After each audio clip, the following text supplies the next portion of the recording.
Hi everyone, I'm Nick Agafonoff and I'm here with Rigas Harbilas. This is episode 6 of the Marketing Minutes, and today we are going to discuss all things AI as applied to research. At the practice, Rigas has been leading our innovation into the AI domain. So I'll be asking Rigas to detail the opportunity for using AI to conduct things like qualitative probing en masse as part of online surveys. As part of episode 6, our talking points today will be the following. First of all, the AI hype. Everyone in our industry is talking about AI. Many researchers, qualitative and quantitative, are saying that they are integrating AI into their research processes and creating new efficiencies that are making past practices redundant. Let's talk about the hype. What is true and what is untrue about what AI can do in terms of research? What does AI replace?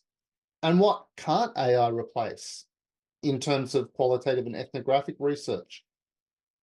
For example, focus groups, in-depth interviews, filmed immersions, participant observation studies. These have been my stock and trade for over 20 years. Am I now redundant? Is AI now going to replace me?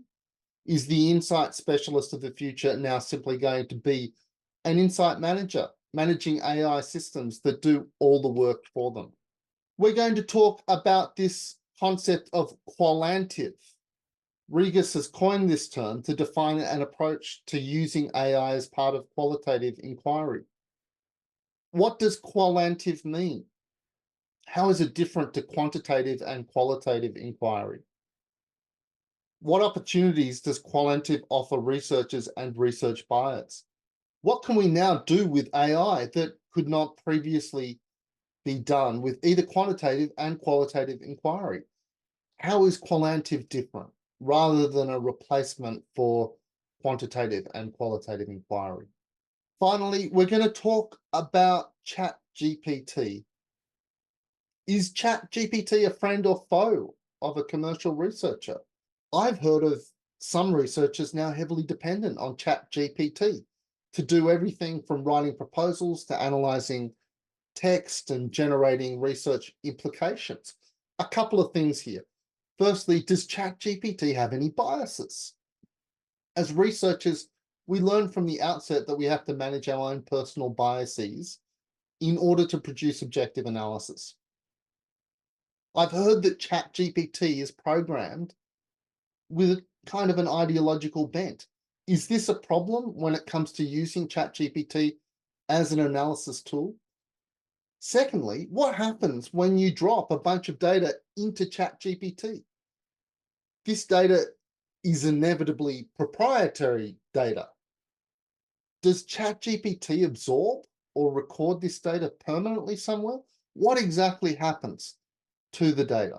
Should researchers and research buyers be concerned about using ChatGPT for proprietary reasons? To begin with, Rigas, the AI hype. Virtually every post on LinkedIn that I see, emails, newsletters that I receive on a regular basis from conferences I'm a member of and research societies, it's AI, AI, AI, and it seems like AI is everywhere and everybody is doing AI. I think it's just worthwhile just to take a couple of minutes to talk about where we've come from in research, where we've come from in order to understand where we're going. And because the history of consumer research, the history of market research and consumer research, or the history of its evolution, is basically a story of technology. And this has been the case since the very inception of market research. And in fact, it has always traditionally been technology that has allowed market research to operate and to be as influential, actually, as it is today. When I say influential, we know it's data that is used across all corporate organizations. Polling is used by governments and political parties. Its influence is all, so this data collection business is all pervasive. It's kind of hidden, it's under the table, no one knows that much about it, but it's all pervasive, and it's all been enabled by technology. And even in the qualitative arena, Nick, even though it's been slower to adapt to digital technology, the qualitative arena, it actually has come to a head and has exploded recently there as well. So if we just look at quant, for example, I come from, when I started doing market research, we were still in the last days of what we call the paper and pen surveys. You would literally print surveys, give them to brief armies of field workers who would go out door to door to collect often very long surveys and bring them back and punch them into they get them punched into the mainframe, the computer, etc. And then we'd, etc., etc. But the data collection was done using manual methods not that long ago, by the way, not that long ago. And then the big revolution in that happened even before my time, and that was computing power. So basically, these huge mainframes enabled mass data storage, collection, and back then, by today's term, slow, but back then, relatively swift kind of statistical analysis that was actually not possible before these computers became available. Unless you sit around doing hand tallies, and we know that's not possible in the kind of work that market researchers do at all. So it's been enabled by technology from the outset. So quant research became bigger because of the application of mainframe computers inside organizations, which then turned into personal computing pretty much as we experience it today. And then also the use of statistical packages and platforms that every single quant researcher today is using to analyze what is now some of the most complex data sets that have ever been collected in human history. And these data sets are enabled because of our ability to program them, to collect the data, and to analyze it all through software. And software is AI to an extent. All software is AI to an extent, right? So that enabled then the huge proliferation of quantitative research and analysis to happen. Basically, that has been completely technologically led. And even in qual, Nick, even though the qualies have been very resistant to adapt digital mechanisms for interviewing, we know during the pandemic, when everyone was forced to do groups online and do depth interviews online, etc., until that time, the entire qualitative industry was somehow resistant to doing that. But then we were all forced to do it and realized that, a lot is enabled by doing that. A lot is enabled by conducting qualitative work through technology, which is what we're doing right now. Okay, so online groups, even for our work, Nick, with the ethnographic work, your work, the use of remote ethnography, where we basically log into people's phones and they're using their phones as their point of view cameras, right? In order to give us remote ethnographic information. So that's been enabled by technology as well. So the entire history of market research and consumer research is one of enablement via technology. And now this AI thing is the latest in all of that. And the reason this one's getting a lot more attention, but by the way, all the things that I've described before, which is moving field work online, for example, say from pen and paper to online, that was an overnight revolution. That wasn't gradual, by the way. As soon as online fieldwork became available and panels were available online, everyone moved to online. The pen and paper and armies of field workers were dropped quite literally overnight. So that was a massive revolution in our industry. And then there now has been another massive revolution in our industry in the qualitative arena, where now I would imagine most qualitative work is now happening online. There's still the face-to-face stuff going on, as we all know, and we all do it. But most of the stuff is happening online because of many reasons. But so the AI is now generating a lot more controversy because the AI is now promising to be even more human, to take all of that and actually to allow a digital platform to kind of almost create a sort of some sort of human. And goes out there and collects information and analyzes it and gives it back to us in a way. So the AI hype at the moment in our industry, when we've dug into this, and I've sat through, or not just me, but other researchers that I know, some colleagues of ours, have sat through the last couple of years, have been following the progress quite closely of the use of AI in market research. And most of the stuff that we've sat through, most of the presentations and the sales presentations and all that, were basically, and I'm not demeaning it or putting it down in any way, but they were basically a kind of a desk research. So it was using AI that they would ask AI a question, and it could be a question about a brand, right? And that AI would then do what is ostensibly a very, kind of a Google search in a way, and then take all of that information and generate answers back, right? And by the way, just as an aside, I was reading yesterday that the AI needs so much processing power, so much more processing power than, for example, a Google search requires. So when we do a Google search, obviously, the AI search apparently requires so much more processing power than a Google search that it's basically the AI companies at the moment are running at a loss. They can't make money, right? Because of the cost involved of actually having the AI platforms there. They can't make money at the moment, right? At the moment.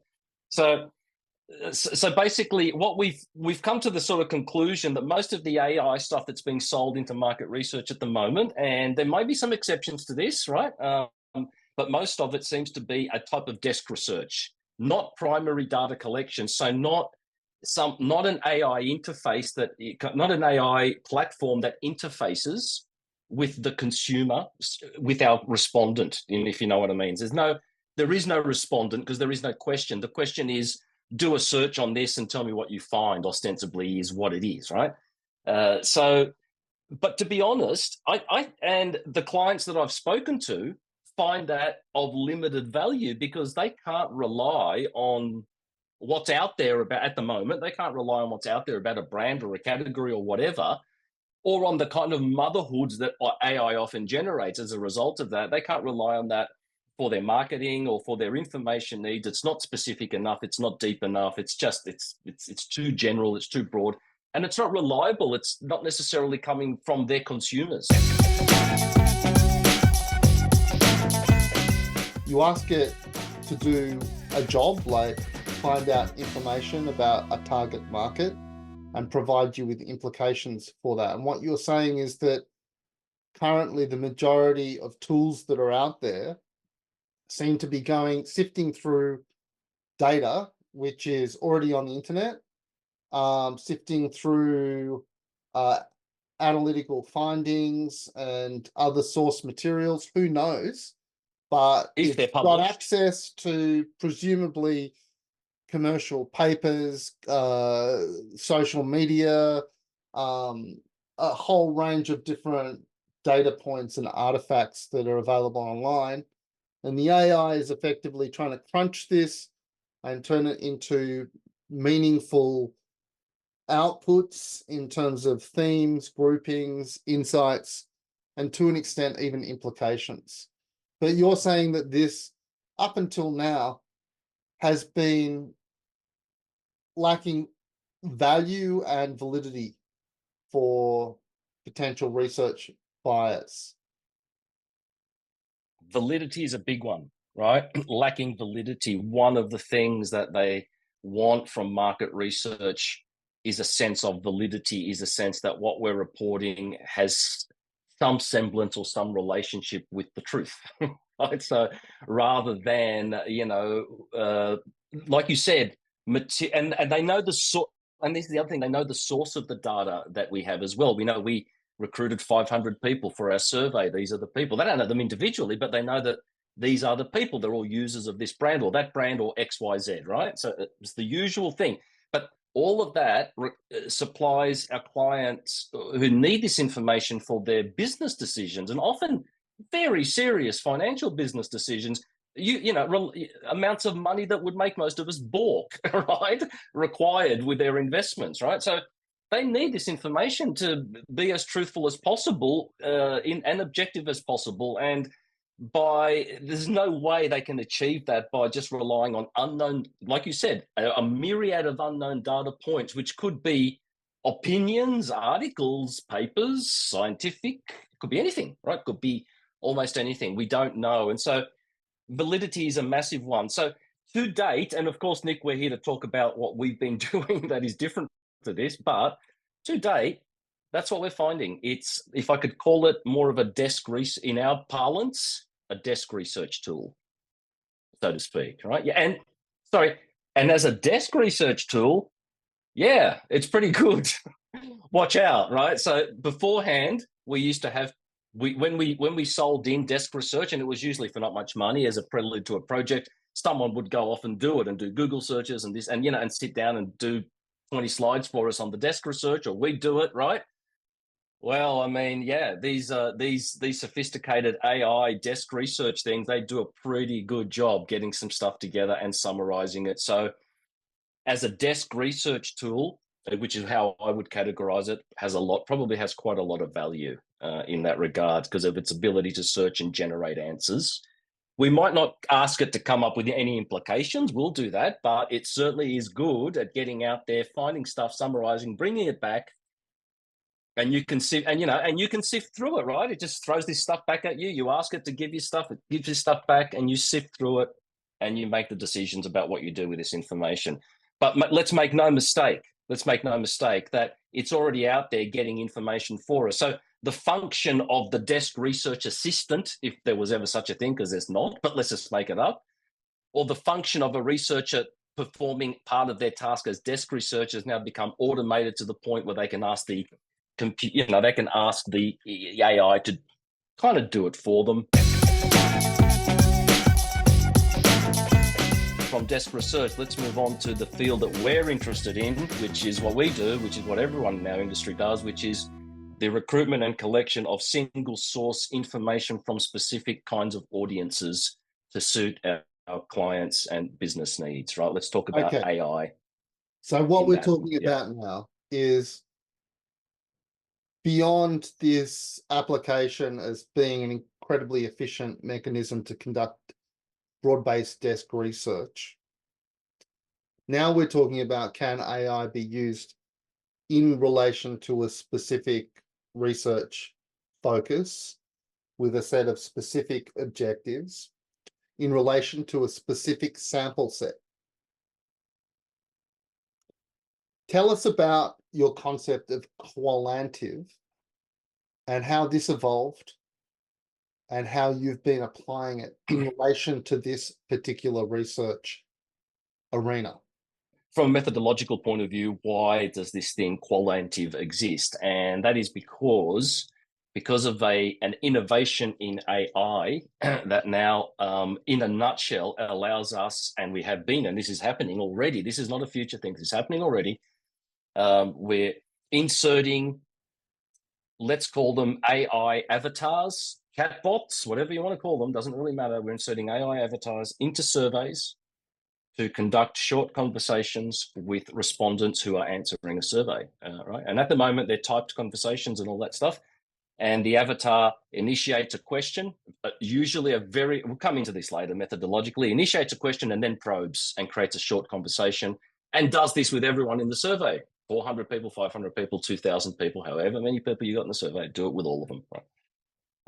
And so that function alone, sitting inside, and it's not just that function, but then the textual analytical software and ability to take that, what I can tell you right now, Nick, as we know, quite a lot of qualitative data, because that's what it is, it's qualitative data, but there's so much of it that a person, 2 qualies, 3 qualies, can't really sift through it all. There's hundreds of responses, sometimes thousands. You just cannot sift through all that information to make head or tail. So the AI also exists in an analysis platform that codes that information, makes sense of it, codes it up. This doesn't happen automatically. We'll do that later, but codes it up and turns it into ostensibly quantitative information that we're then able to use and measure, dig into, et cetera, right? So that is not just that is not just using a bit of AI in quant or qual. That is a revolutionary thing. I'm just not sure we'll realize it yet, right? And that's what we're here to discuss. It's a revolutionary way of doing research. Please. What sounds revolutionary to me is that we're able to conduct now a level of qualitative probing and inquiry on scale. So previously it would be conducted by small sample groups. We'd be doing in-depth interviews or focus groups. Okay, we might have a full sample set as part of a project of 30, 40, 50 people. And we're gathering open-ended qualitative responses from that sample set.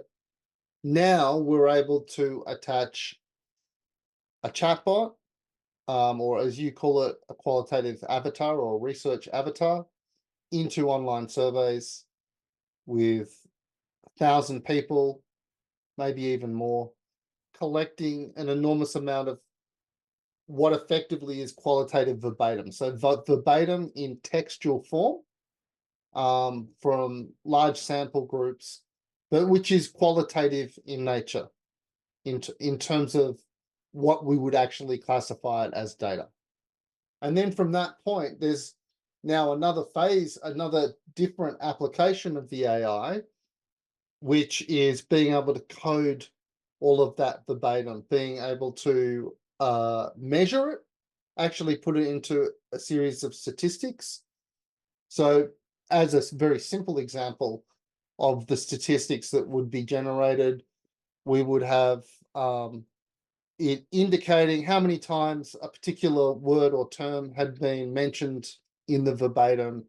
Yeah, that is the tip of the iceberg. But yes, look, that's more kind of an output. Let's talk about that in terms of output and all that kind of stuff, right? But yeah, but ostensibly, if we just come back to the foundation of it methodologically, and Nick, the way that you've just spoken about it, I think is instructive, as you, because you call yourself a little bit of an outsider. We're all a bit of outsiders to this, by the way, right? I don't think there's anyone who's a major insider at this point. There's people more into it than others, but okay, so everyone's a bit of an outsider. We're saying, and this is one of the problems, is that an outsider looks at it from the point of view of, is it qualitative or is it quantitative? And but it doesn't do this, but it does do that. So, and the issue is that it's not. It's both of those things together. It is. That's why it is the third way, because we've had qualitative and quantitative up until now. This technology has enabled a third way of doing research, which is called qualitative, which is the hybridization of both. But it's not just a third way. It is a third way that has major implications for the other two ways, right? So this is the thing, it has major implications for the other two ways, and this is what we've got. This is what we're going to discuss and go into. So qualitative, it's exactly what you've said, is the ability to conduct, instead of conducting relatively very few long conversations with groups and people, right? 20 people, 45-minute conversations with each person covering a lot of stuff, right? Instead of doing that, it is the opposite of that. It is actually conducting a series of short conversations with lots of people. It is the complete opposite of how qualitative work is done, right? Hence, it's a different methodology. And then because of its scale and the ability to, as you've said, to quantify it, it's also quantitative. Because of its scale, it's also quantitative in nature. So it is both qualitative and quantitative in nature at exactly the same time, achieving what we call in philosophy a singularity. It is bringing qual and quant together to create a singularity, right? An instrument that allows the collection of information from people, because that's what market research is ostensibly. It's the expert collection and analysis, right, of information from people. It is a revolution in that, in the sense that we no longer need to. So, for example, let me give you a very, very specific example. Usually now, if we want to know what people's attitudes are in a quant survey, we have to write these barrages of attitudinal scales that may or may not be relevant to people, that they've got to provide an answer on. They're quite problematic from a number of angles, but that's what we've got. That's what we've been using. Imagine, so that's what we've done. This now means that you don't have to, not just don't you have to write that question, you don't have to have any background on people's attitudes about what you're writing about. You don't have to know at all. You literally get the chatbot. And I think what we need to do is, I think you correctly termed this our research avatar. That's exactly how we should look at this, because that's what it's going to become. It's more than a chatbot, right? We're going to get the research avatar to basically conduct a whole series of short conversations, and we then take those conversations are all what we call bricks in qualitative methodology. They're called bricks, and you take all these bricks and you assemble the story, the qualitative story, through these qualitative bricks. And by its very nature, it's quantitative at the same time. So no longer are we guessing. Like, you run groups, our clients ask, what do you think's the most important? Then we have to guess, right? We've got to guess what's the most. There's no longer guessing.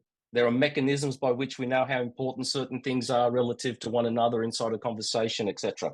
So it is the hybrid. Qualitative is the complete hybridization of and qualitative, and it's a hybridization because it also affects the way that the quant is designed and run, and it affects the way that the qual is designed and run to create a new unified system.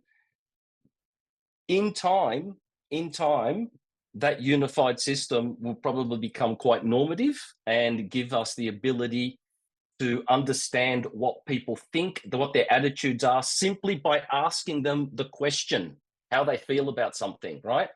Their answers, and then their probed answers by the AI, all of that information then builds up a picture of what people's, not just what people's attitudes are, but the different types of attitudes there are out there as well.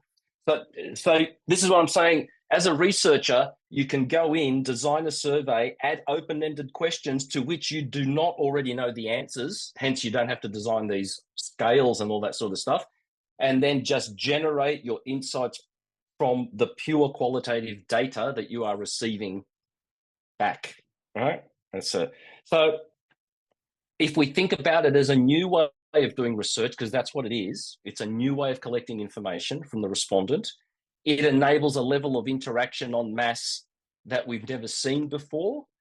And look, we're going to discuss the future. I think we're going to project this into the future in this episode as well. Where's this going to go, basically? So that's why we didn't want to. That's why we needed a new name. We needed a new category of research because that's what this is actually enabling. It's enabling a new category of research that is going to have implications for the way that we do everything in the future.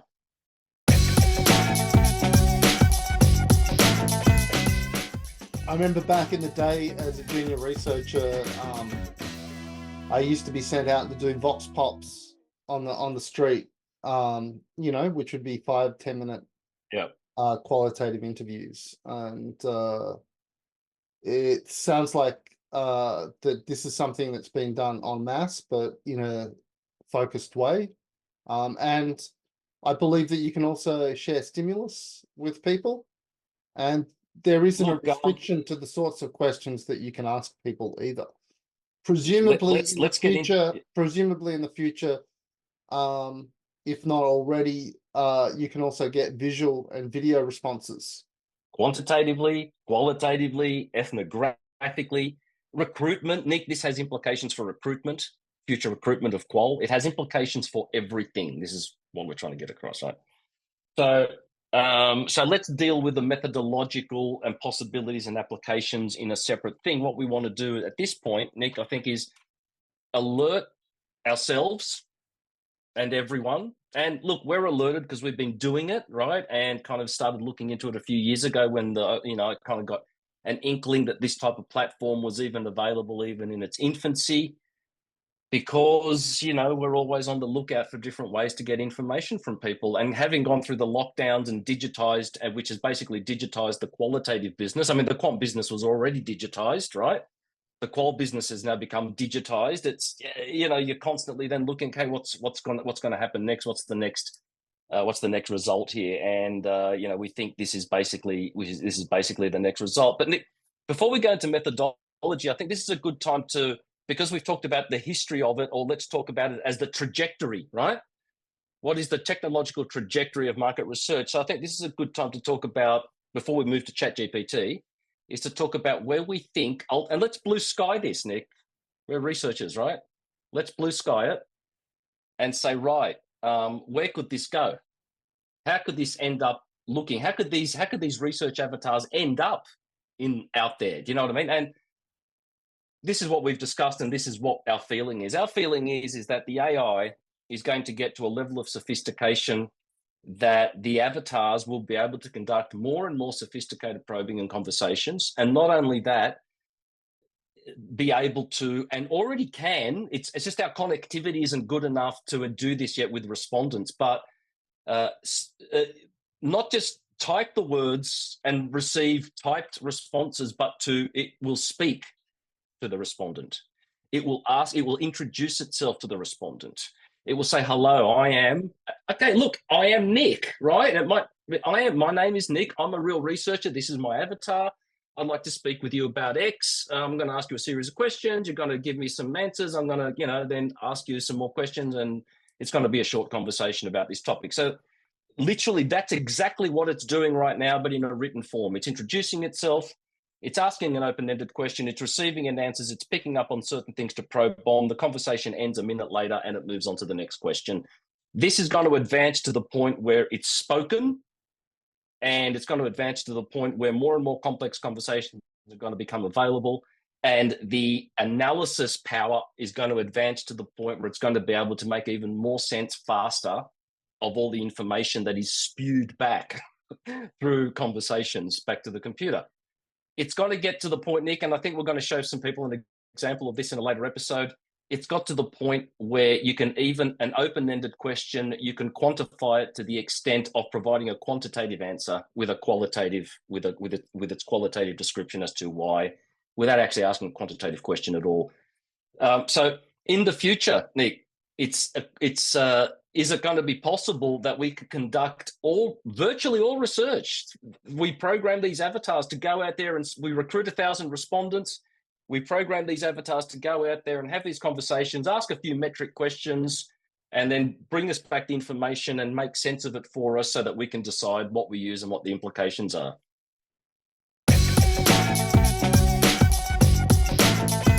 So Nick Agafonoff now is effectively uploaded as a virtual avatar, research avatar online. I'm actually, appearing on people's phones and my avatar, not me, but my avatar is probing and asking questions. It's like I might even ask ethnographic questions. Show me your kitchen, show me your pantry, tell me about Absolutely. X, Y, and Z. And so my avatar has been pre-programmed with certain qualitative and observational inquiry questions. There's no limitation in terms of the type of question you can program the avatar to ask, for instance. We're blue skying. So presumably we'll also be able to record visual data in the future, if not already, as well as verbatim text.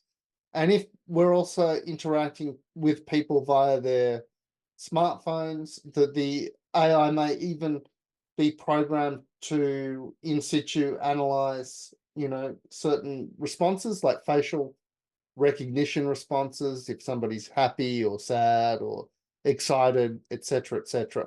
So that would also be another component.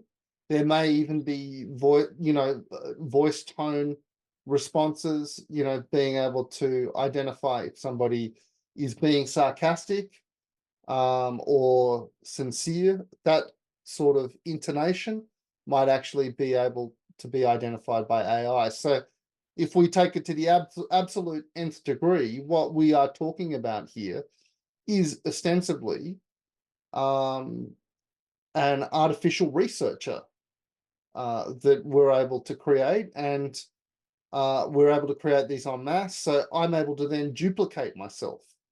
So instead of myself being dedicated to one group of people or one individual person that I'm interviewing, observing, studying, I'm duplicating myself and to a sample which is effectively a quantitative survey sample, hundreds, thousands of people, therefore able to collect qualitative data in a robust fashion which can be validated and doesn't require any guesswork on the part of the research consultant when delivering their findings and implications? Yes, Nick.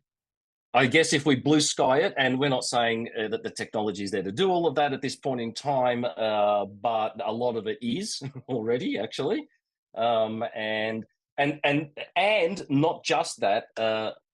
I've also been speaking with these people who program this stuff and that we're working with, in our surveys, and now telling me that okay, now we're going to come to talk about ChatGPT. So I'll introduce it now. Yeah, the ChatGPT version of the translator. Let's say it's ChatGPT's translation abilities far outweigh and exceed the translation abilities of Google.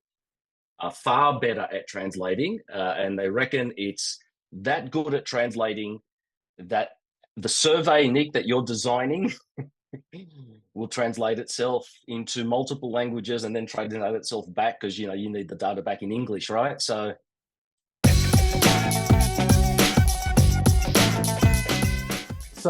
beyond duplicating myself as a researcher,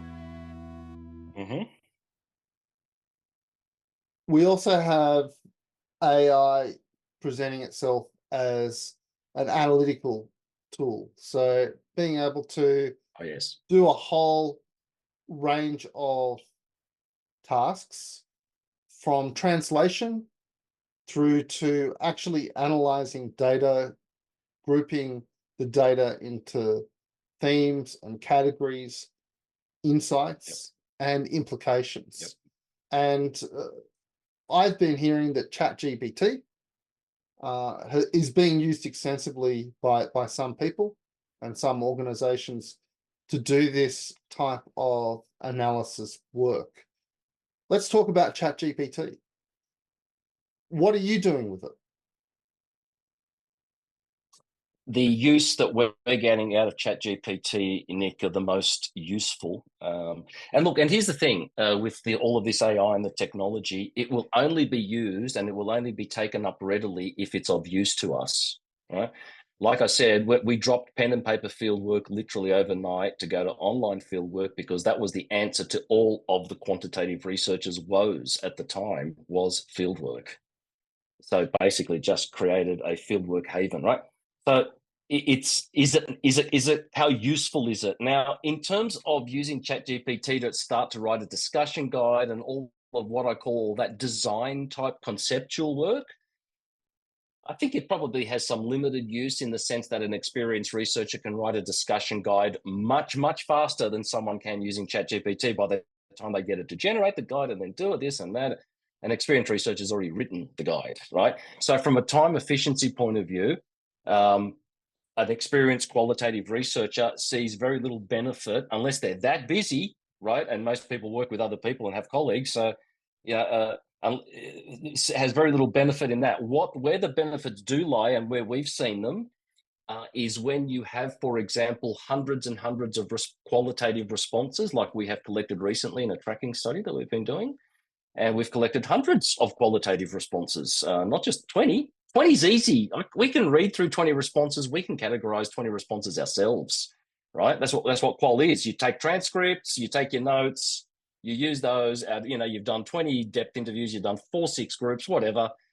You can keep those in your head more or less, and analyze it, in a sense, just through your own intuition and abilities as a researcher. However, you try doing that with 500 short conversations about something, right? About a topic or about a product or a brand, forget it. You cannot do it. You can't synthesize it. So we've been taking many responses, putting them into ChatGPT and asking it to do exactly what you've just said, is look through this data and only this data. Don't look at any other data. We don't care what's out there on the internet. Just look at the data we have fed you, our single source verbatim data, and categorize it for us into the major themes. And sometimes we say, I don't know, look for 7, look for 4, look for 8. It doesn't matter. It'll spit you back something, and then you look at the 8 categories it's given you and say, right, these 2 are the same, and this one's forget it. You know what I mean? So you end up with 6 anyway. But what are the implications of this, Nick? The implications of this is that we no longer need what we used to be called a research assistant. A research assistant used to go out, get data, analyze it, go through the transcripts, come back, do all of that stuff. Right?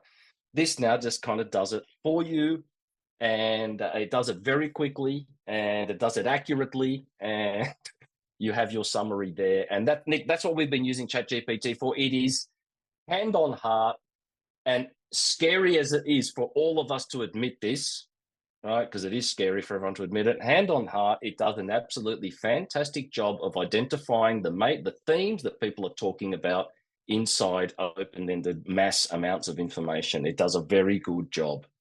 It does it accurately. And Nick, I don't know, this bias stuff that you spoke about at the beginning, the political biases of ChatGPT. If you're having a political conversation with ChatGPT, I don't know, maybe it does have some inherent biases. I don't know. But the thing is, I couldn't care less about having a political conversation with ChatGPT. ChatGPT doesn't have any experience. It just has data, right? So, however, when you give it data that you want to analyze, and a lot of it, because you can't possibly analyze it yourself, it does a brilliant job of categorizing that data for you, making sense of it. It does a brilliant job at creating order out of the chaos that we feed it. Unquestionably does a really, really good job at that, right? So it has major implications for us in terms of the way that we analyze our information, right? And of course, we've already spoken about the major implications in the way that we collect our information, but we're talking analysis now, and we're talking only ChatGPT, right? So yeah, from that point of view, it is now, I would imagine, and people are using it for all kinds of things. Yes, they're using it for all kinds of things, but we're talking research now, and as a researcher, that's its main use. Now, if we're going to ask it to write implications, yeah, you can, but ultimately the implications are yours. You take responsibility. But this is the other thing: as a researcher, you're taking responsibility for everything, your output, the implications. You're taking responsibility for the lot. ChatGPT is an excellent research assistant that goes out there and handles a lot of data stuff, and very much in the same way that the quantitative analysis software that I use, and I will spruik that on our channel. It's called Q, or Displayer. It's an Australian invention, and it is the best data analysis package in the world by far, right? Anyone's mad not to use it, right? So for me, it's like having a package like that wrangles humongous amounts of data for me and gives me a crosstab. Do you see what I mean? It gives me a crosstab of demographics by consumption of a product. So it takes thousands and thousands and thousands of interviews and crunches them all up into this little table for me, so I can actually see what's going on in this data, because there's no way I can see what's going on in all this data without this package. ChatGPT is what I call, for us, the textual equivalent of that quant package. It looks at all the text data and makes sense of it for us, and it gives me a nice little crosstab, but it's a qualitative crosstab, right? Gives me a nice little synthesized qualitative crosstab of what's going on. And it is accurate. It is as accurate as the quant is, right? That's the scary part. So it's an enabling tool. It gets rid of some labor. It does get rid of labor from the research process, right? And it enables you to work at a higher level in terms of thinking about how you get data, how you analyze it, the implications from it. And not only that, and we'll talk about this later, how to provide data more efficiently to corporates, because the traditional buyers of market research are under a lot of financial pressure at the moment. Basically, the packaged goods industry, right, is under a lot of. They've been a big buyer of market research in the past, and they are under a lot of financial pressure. And it's a question of, okay, how can AI be used to create more efficient time and cost information that is useful to these corporates? Because that's the market. That's the market, and we have to, and this tool and this technology enables us to help adapt to that particular market, Nick. Look, we can blue sky it and be scared about it or whatever. Ultimately, I think the technology will get there. We don't know when. But the fact that we can already see it and talk about it means it will happen.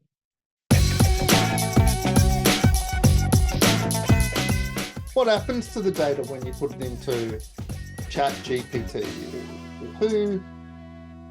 Is it absorbed by ChatGPT? GPT? Is it recorded? Like, what are the guarantees around using ChatGPT as your assistant? And it sounds like more than an assistant. It sounds like a senior researcher. Yeah, right. In its ability to synthesize large amounts of information and provide you a cohesive picture of what's going on. Yeah, you're absolutely right. Yeah, for sure.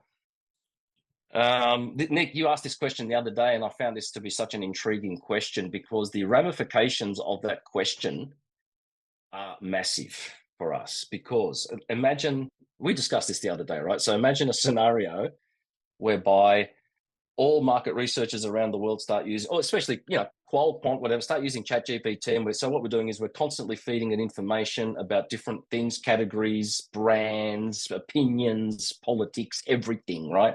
Around the world, it's been fed all of this stuff, right? If ChatGPT, to your point, retains all of that information for itself, right?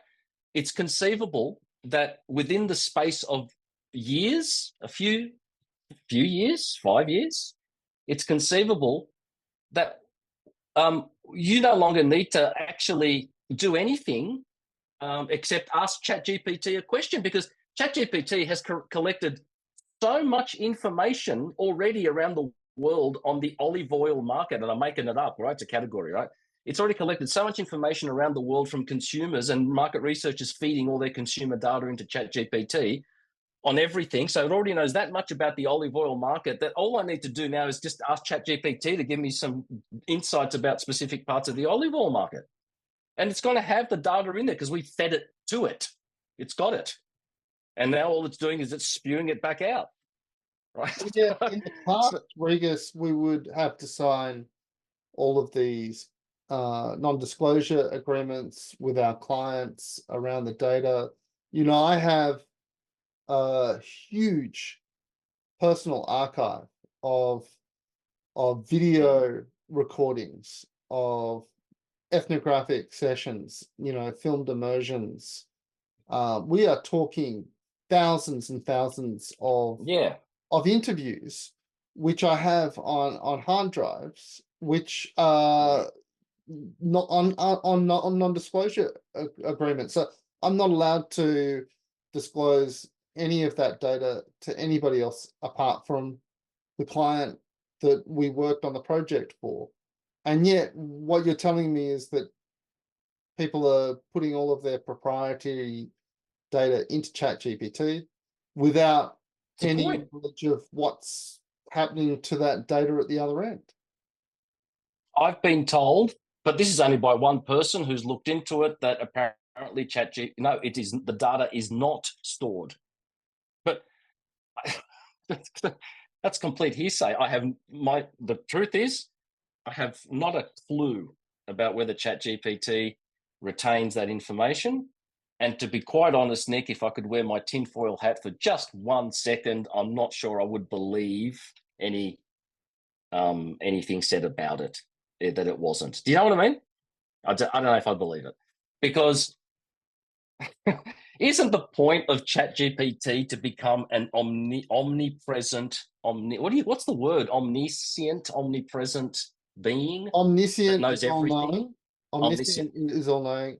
Omnipotent is all-powerful. And omnipresent is everywhere. And that seems to be the trajectory of ChatGPT. That would, and AI, correct? Yeah, ChatGPT/AI. I think in both of our opinions, I think the trajectory of ChatGPT and AI is to be exactly those three things, especially on omnipresent. And what Nick, and that's, you've already said it yourself. You already said, okay, so what you're telling me is in the future, Nick can replicate himself in an avatar and be everywhere at the same time. So Nick can become omnipresent as a researcher. Nick isn't just interviewing one person at a time. Nick is interviewing 1,000 people, 3 million people at a time, right? The avatar is already an omnipresent being.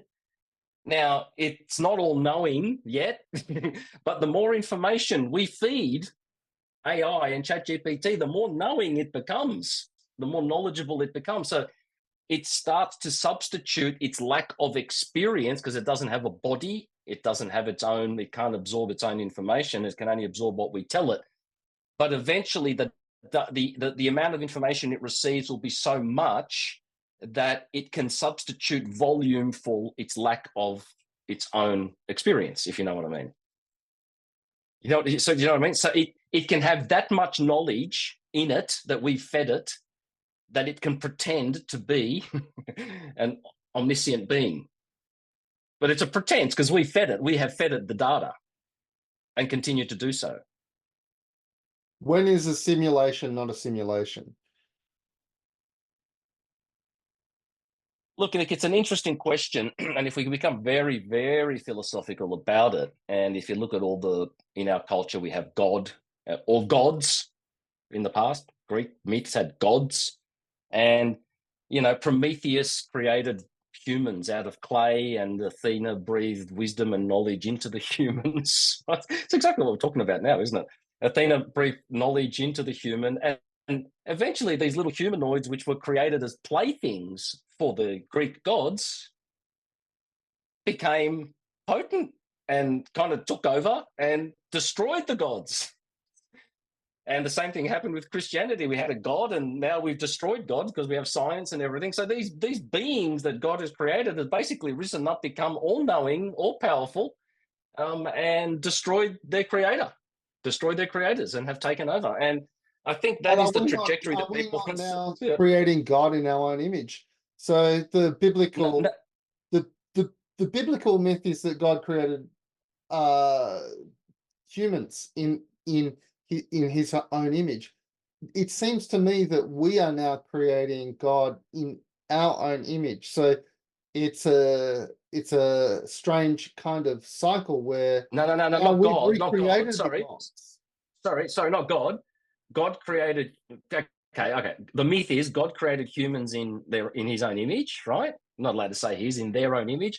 God created humans in their own image, right? And humans are creating their own. Humans then killed those gods, and we have now become gods, right? And we gods are now creating humans again, AI, and breathing life into those humans by feeding it our knowledge. Just like Athena did to the clay person created by Prometheus. She was the goddess of wisdom and knowledge, so she breathed wisdom and knowledge into the clay figures. That's what we are doing by feeding. We are feeding it wisdom and knowledge. You see what I mean? So we are Athena in a way, and the creators of the platform, of these AI platforms, the technological creators, are Prometheus.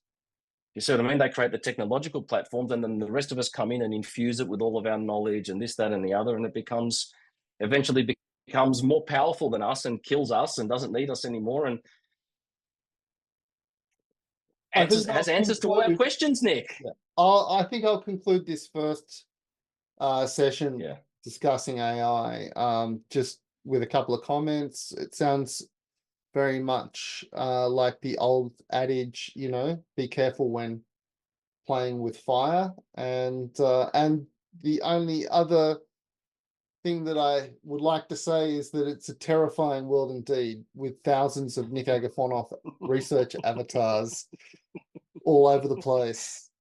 Actually, not at all, Nick. It's not a terrifying world at all, because, Nick Agafonoff or whoever happens to be a good researcher. So there's nothing wrong with propagating that research knowledge. This is just the first of a number of episodes we are going to be having on AI and its impact on research, how we do it, outputs, ultimately, what it means for our industry and what it means for insight.